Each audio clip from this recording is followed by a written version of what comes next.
अस्सलाम फ्रेंड्स, मेरा नाम अरहम है और आप देख रहे हैं ट्रुथ टेल्स। ये हमारी सेकंड यूट्यूब वीडियो है। उम्मीद करता हूँ आप लोग खैरियत से होंगे। आज की स्टोरी हमसे शेयर की है हमज़ा ने, तो आइए सुनते हैं हमज़ा की स्टोरी उसी की ज़ुबानी। अस्सलाम अरहम, मेरा नाम हमज़ा है। मैं लाहौर का रिहायशी हूँ और आज मैं आपसे जो वाक़या शेयर करने वाला हूँ, मेरी ज़िंदगी का एक ऐसा वाक़या जिसे सोचते ही मेरे आज भी रोंगटे खड़े हो जाते हैं। ये उस वक्त की बात है जब मेरे नाना अबू फौत हो गए थे और मेरी मामा भी बहुत छोटी थी। तो मेरी नानों ने मेरी मामा के लिए एक बहुत प्यारा घर लिया बिहाड़ी के अंदर। मैं बताता चलूँ कि मेरी मामा उस वक्त बहुत छोटी थी। सो मेरी नानों ने मेरी मामा के लिए एक सर्वेंट भी रख ली थी जो मेरी मामा की काम कर दिया करती थी और साथ मेरी नानों की हेल्प भी कर दिया करती थी। ये उस दिन की बात है जब मेरी मामा और मेरी आंटी अपने खाला के घर चली गई थी। मेरी नानों ने जाने से इनकार कर दिया क्योंकि उनकी तबीयत उस दिन थोड़ी ख़राब थी, तो उन्होंने घर पे रुकने का फ़ैसला किया। मेरी नानों कमरे में अकेली थी। मेरी नानों ने उस मेट को आवाज़ दी। मैं बताता चलूँ कि उसका नाम फ़ातिमा था। मेरी नानों ने फ़ातिमा को बुलाया लेकिन बाहर से कोई जवाब नहीं आया। तकरीबन 2 से 3 दफ़ा मेरी नानों ने फ़ातिमा को आवाज़ दी तो वो आ गई। मेरी नानों ने फ़ातिमा को कहा कि बाहर ड्राइंग रूम में मेरे जूते हैं, उसे ले आओ। थोड़ी देर बाद फ़ातिमा वो जूते ले आई और नीचे ज़मीन पर रख दिए और बिना कुछ कहे वापस चली गई। मेरी नानों को लगा कि उसकी तबीयत भी ख़राब है, इसलिए कुछ बोल नहीं रही है। खैर, मेरी नानों ने ज़्यादा ध्यान नहीं दिया। मेरी नानों जैसे ही किचन की तरफ आई तो उन्हें याद आया कि फ़ातिमा तो 2-3 दिन से छुट्टी पे है। तो फिर वो कौन था जो मेरे जूते देने आया था मुझे? नानों को समझ आ गया था कि वो फ़ातिमा की शक्ल में कोई और मखलूक थी। नानों थोड़ी डर गई और वो अपने कमरे में चली गई। खैर, उसके बाद ऐसा कुछ हुआ तो नहीं, लेकिन थोड़ी थोड़ी आवाज़ें आती रही।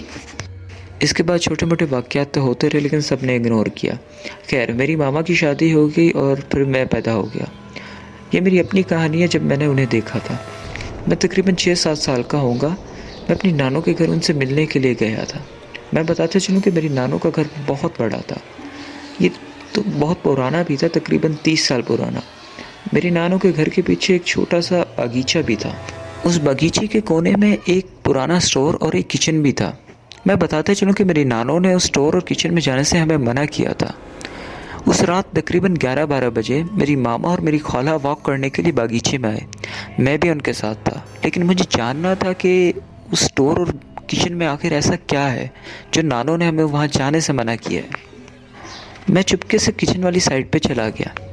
जब मैंने वहाँ जाकर देखा तो किचन की तरफ एक छोटा सा लाइट बल्ब चल रहा है और लाइट बल्ब के नीचे एक कुर्सी पड़ी है।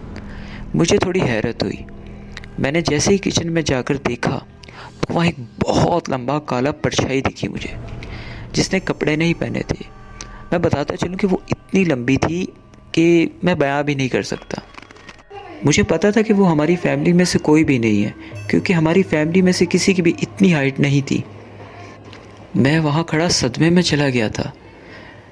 अगर मैं आपको तफसील से बताऊँ तो उस वक्त मेरा हालत ये थी कि ना मेरे गले से कोई आवाज़ आ रही थी और ना मैं हिल पा रहा था।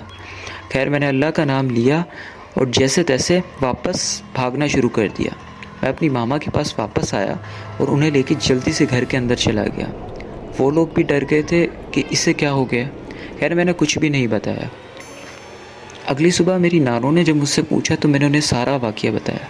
मेरी नानों ने मुझे बहुत डांटा और कहा, तुम वहाँ क्यों गए थे? तुम्हें वहाँ नहीं जाना चाहिए था, वो जगह तुम्हारे लिए ठीक नहीं है। मैंने भी उनसे वादा किया कि मैं आइंदा वहाँ नहीं जाऊँगा।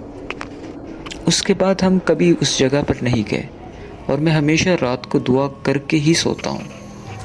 तो ये थी मेरी स्टोरी। उम्मीद करता हूँ आप लोगों को पसंद आएगी। अगर आपको स्टोरी अच्छी लगी तो चैनल को लाइक और सब्सक्राइब करना ना भूलिए। फिर मिलते हैं आपसे अगली स्टोरी में, तब तक के लिए शब बखैर।